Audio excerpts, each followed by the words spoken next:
lang ba? Pero it's getting hot in here mga kapuso dahil ipinakilala na ang newest set of sparkle hunks of this generation. Kilalanin natin sila sa chika ni Aubrey Carampel.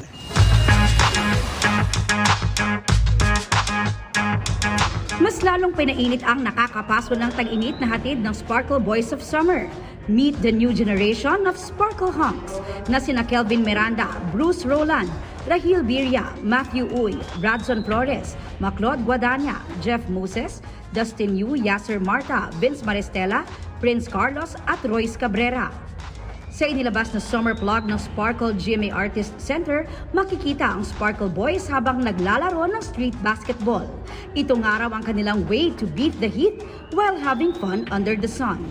Ito ang summer. Kami ang summer. Ito ang init. Ito yung bagong generation ng mga hottie. Lahat daw sila naghanda para sa shoot na ito. Bukod sa pag-workout, syempre disiplina rin sa pagkain para ma-maintain ang fit and healthy body na kayang-kaya makipagsabayan sa iba't ibang summer activities. Gusto naman ipakita na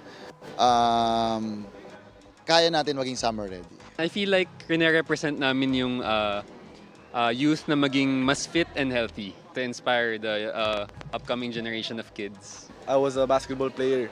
So ever since talaga nasa daily routine ko na talaga mag-workout, control yung mga kinakain, so always ready. Ang ilan sa Sparkle Boys parte rin ng Sparkada, gaya nila Jeff, Rahil at Vince, kaya level up ang pagkakasama nila sa summer shoot na ito. I'm super thankful na ngayon nagkaroon ulit ng opportunity na i-showcase ulit yung summer vibes ko. Parang level up siya. Level up talaga. Super level up, lalo na grabe yung pag-diet ko. Pinagandaan ko talaga tong araw na to. Si Sangre Adamos Kelvin naman, ang tuloy-tuloy na training para sa Encantadia Chronicles Sangre, napapanatili raw ang fit and summer-ready body.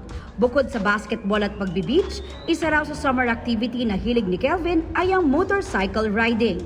Pagra-ride, pagmumotor, yun talaga yung pinaka-the best na ginagawa ko. Pagiging kalmado lang sa summer. Kasi, ang init na ng panahon, di ba? Tapos, kung hindi ka pa kalmado, parang magtatalo lang kayo ng panahon. Aubrey Carampel, updated sa Showbiz Happenings.